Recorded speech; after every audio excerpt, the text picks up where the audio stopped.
কিছু কথা আজকে শেয়ার করব যে আজকে গরু কিনতে যাব।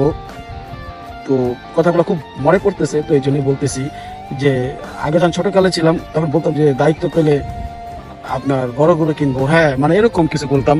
তো তারপর থেকে আপনার ধরেন যখন দায়িত্ব পেলাম, তো এখন সবসময় মানে ছোট গরুর পিছে বা ছোট গরুর দিকে বা কমের ভিতরে ওইরকম খুঁজি।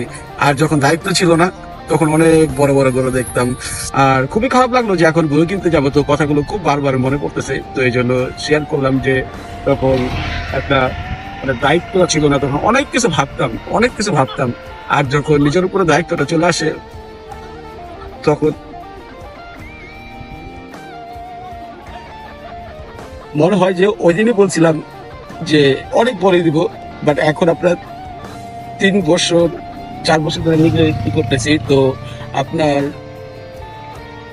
এখন ধরেন আপনার 2-3 লাখ টাকা ধরে গরু দেওয়ার সমর্থ আছে, কিন্তু আমি হেরে গেছি আপনার দায়িত্বের কাছে, আমি হেরে গেছি পুরো